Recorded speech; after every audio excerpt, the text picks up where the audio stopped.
I will never forget what my father told me when I announced my engagement. He took me to the side and said, "Zoe, are you sure about marrying this man, Peter? I know you're in love with him, but I don't think he's a good match for you." "Why are you saying this, Dad? He loves me and respects me. I don't care if he's not as well off as us." "I know that, Zoe. You know, I built my riches from nothing. I would never disrespect the person who does not belong to my economic class. But Peter is a very sketchy man, and his mother is no different." "What do you mean, Dad? I don't understand." "Call it a father's instinct, so. This man doesn't love you. Yes, he showers you with affection, but always talks about how rich you are. I heard him flexing to his friends that he bagged the rich brat." Julia just laughed with him and agreed. "You must be mistaken, Dad. Peter would never say those things about me. Julia also loves me a lot. I'm sure she would scold Peter if he tried to joke like that." Sometimes I wish I had listened to my father. He didn't know what he was talking about. I was a stupid girl in love. My mother passed away 2 years before I got married. My dad was sick and wasn't long for this world. I was desperate to hold on to something that would give me the will to live. Peter and Julia became those people. My dad was a rich man. He made a series of good investments that made him very financially well off. I worked hard at my job and got a moderate salary as well. All in all, we were pretty comfortable in life. My husband Peter and his mom Julia weren't that well off. Yes, Peter did earn more than me, but he came from a very humble background. His field wasn't good enough to make him a millionaire. Peter did hold some resentment towards it. He and Julia liked sophisticated and expensive things. He often complained about not having enough money. I was always glad to help them out with the little allowance my dad gave me. I even let Peter and Julia move into my house after marriage, but neither Peter nor Julia were happy with my house. They said, "It's such a shame that you live in a small house. Your dad literally lives in a mansion. How come you bought such a small townhouse?" "I don't earn a lot, Peter. Dad lives in a mansion because he has lots of money. I'm a simple office employee earning a moderate salary. This house was difficult for me to buy as well. Dad helped me out with the down payment." "Well, if he helped you out, he should have got you a better place. I'm sure your mom had left him something to give you when you became older." "I'm not entitled to anything, Julia. Whatever my mom left behind is my dad's now. She died suddenly, so there was no will. I don't mind if I don't get anything. I'm happy with the way things are." "That's a ridiculous thing to say, Zoe. I sure would have loved to inherit a lot of money. You know what? Your dad should trade houses with us. He lives alone, so he doesn't need the space anyway, right, Mom?" "Yeah, Peter's right, Zoe. You can ask." "Absolutely not. That house is my dad's, and he deserves to live comfortably as long as he is alive." "Well, he will be alive for long now that he's sick. We can wait and compromise for a few years and see what happens. Ultimately, everything will be yours after your dad dies. You will have plenty of money to buy a big house and more." The way Julia and Peter were already making plans to spend my inheritance was super disturbing. It also didn't help that they regularly asked me to ask my dad for more money. It's not like we were hurting for cash. Peter and Julia simply wanted the millionaire life, even if they weren't one. Honestly, I was getting tired of their behavior. However, the real drama happened after my father passed away. My dad's cancer took him away from me. Pretty soon, I was devastated but got little support from Peter or Julia. They were only concerned about the date of the will reading and didn't even help with the funeral. Hell, they refused to attend the funeral because my dad was no one to them. I was heartbroken and furious at that point. My dad's words kept coming back to me. I was getting suspicious of them and started to have doubts about their intentions. I was afraid that they were really after my inheritance money. They were not allowed to be in the reading of the will. Peter and Julia said, "Why the hell are we not allowed to read the will? This is ridiculous.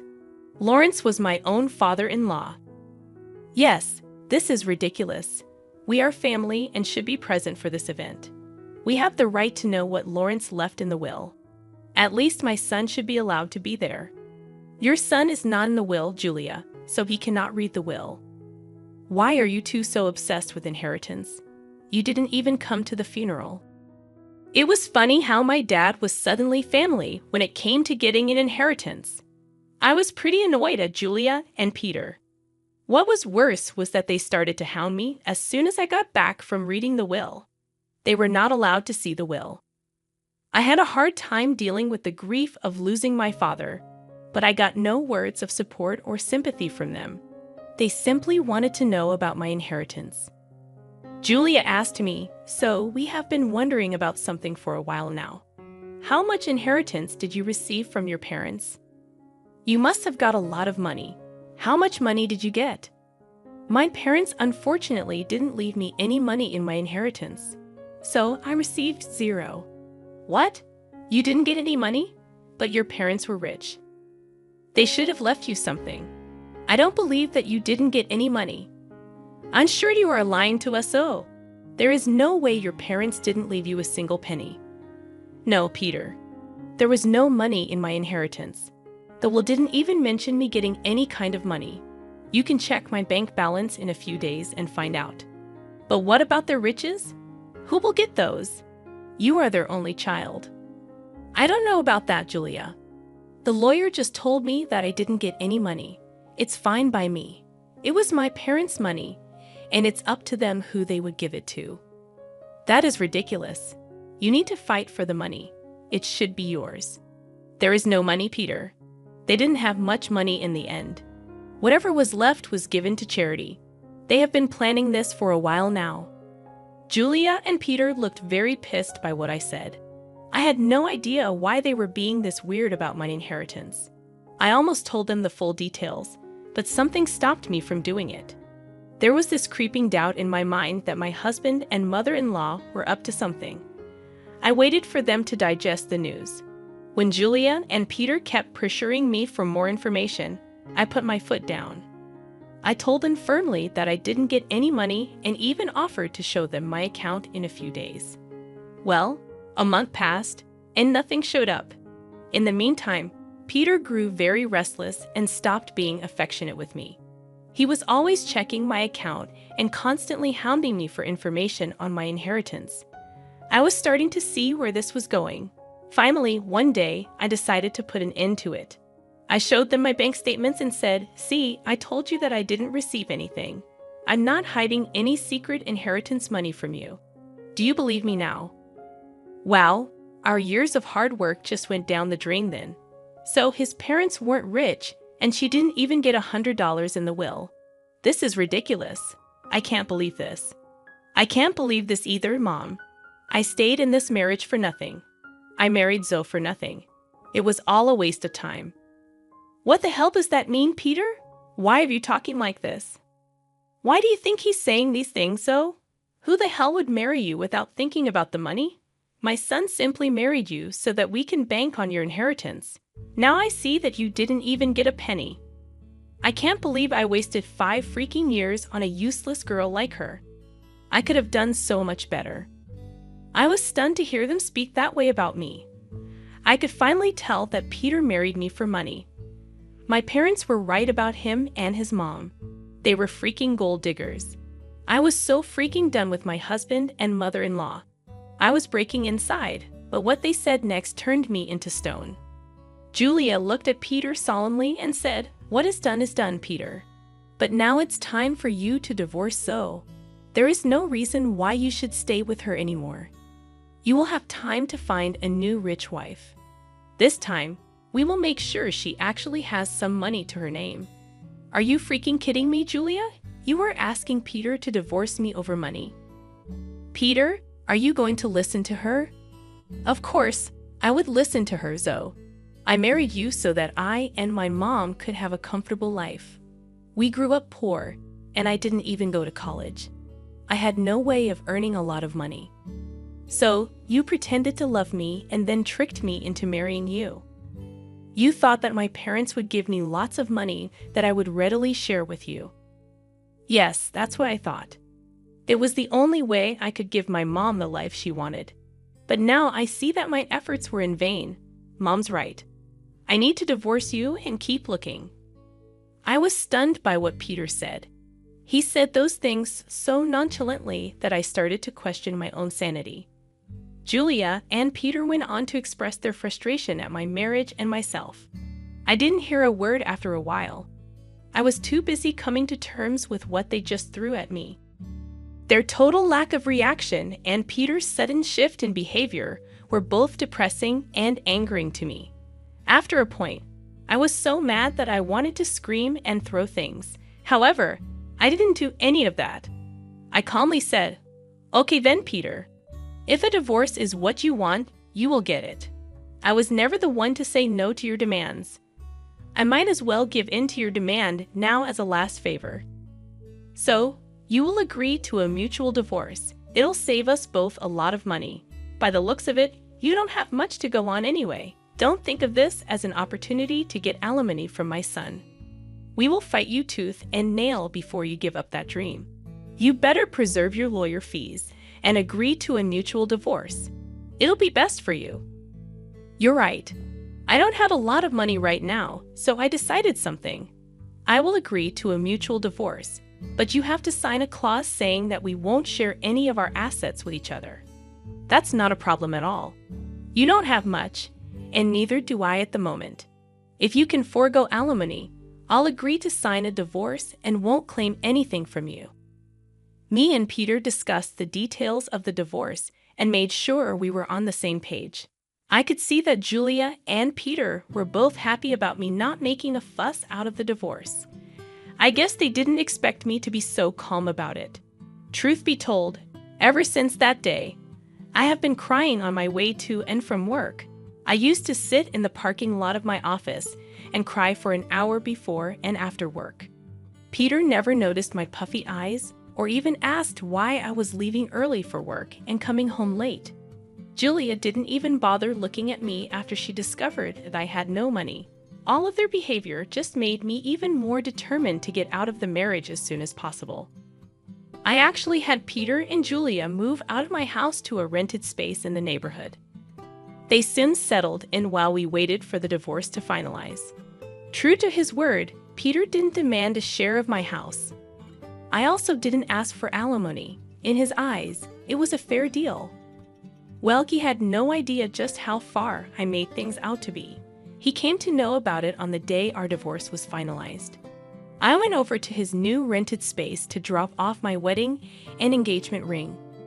So, I just wanted to return these to you since the marriage only brought bad times in my life. I don't want to have any memory of it. Are you sure you want to return it? I mean, you might need the money after all. It's so funny, you know so. You must have laughed at our poverty before. Look where you are now.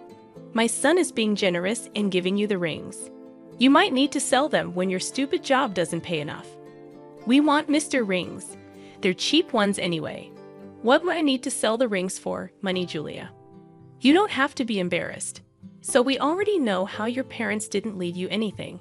I guess they lost everything due to poor financial decisions, leaving their daughter destitute. At that point, I laughed very loudly in her face. Julia looked confused, and so did Peter. I could tell that Peter was somewhat annoyed by his mother's behavior, and he was also surprised at my laughter. Julia said, "Why the hell are you laughing so? Did I say something funny?" It's freaking funny how you think I'm destitute, Julia. It's also funny that you think my parents lost all their fortune. Well, of course, you're destitute. Your parents didn't even leave you a penny. They surely messed up and ruined your life by not leaving you an inheritance. I never said that I didn't get an inheritance, Julia. I simply told you that I didn't get any money. My parents did, in fact, leave me plenty of inheritance. What the hell does that mean? You have an inheritance. I'm so confused. My parents could see you and Julia for the little gold diggers you two are.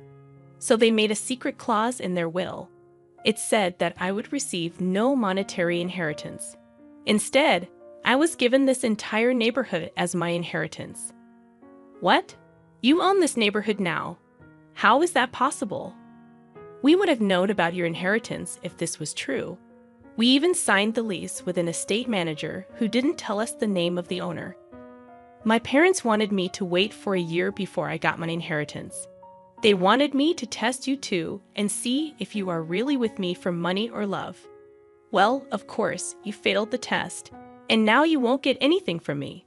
Also, the estate manager was appointed by my parents to take care of the property before I inherited it. They were smart people, you know. That is impossible. I don't believe a word you're saying. You're just embarrassed because you don't have money anymore. Oh, really, Peter? Is that what you and your mother have concluded from this? Well, why don't you call your landlord and find out from him? Don't worry, we would do that. Then everyone will see just what a big liar you are. Julia and Peter called their landlord and asked about what I said. Since their landlord was the estate manager, he told them everything. Julia and Peter were stunned. They looked really panicked. After cutting the call, they said, "You lied to us. You tricked us into thinking that you don't have anything, but you own the entire housing society now. How dare you trick us so? You wanted all your riches to yourself, so you tricked Peter into divorcing you and made him sign papers that he wouldn't claim anything from you." I laughed at their audacity to turn this one on me. It was finally dawning on them that they had messed up royally, and now it was time for some sweet karma. I said, "It's funny you accused me of tricking you too, Peter. You tricked me into marrying you by telling me that you love me. Julia, you helped your son in this plan, and you were the one to tell him to divorce me.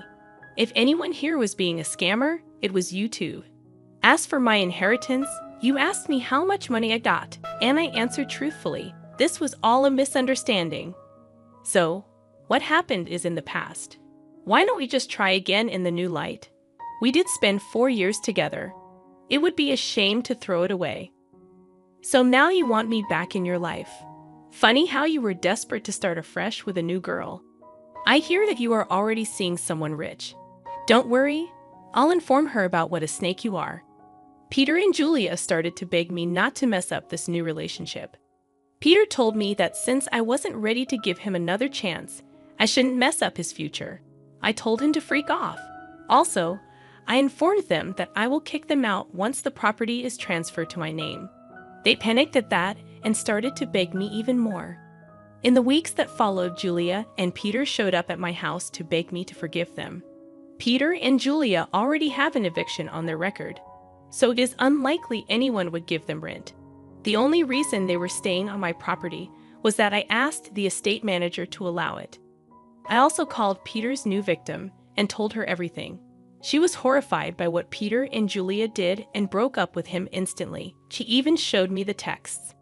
After this fiasco, Peter and Julia beat down my daughter, called me names.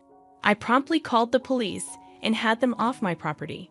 After I got my inheritance in my name, I kicked them out very swiftly. They didn't expect me to go through with the threat. They did show up on my property again, and the police were called. The cops gave them a stern warning, and I filed for a restraining order. Turns out the entire town knew about what happened. They were essentially disowned by friends and had to leave the city to start afresh. Meanwhile, I'm enjoying my new wealth and am finally free from gold-digging leeches.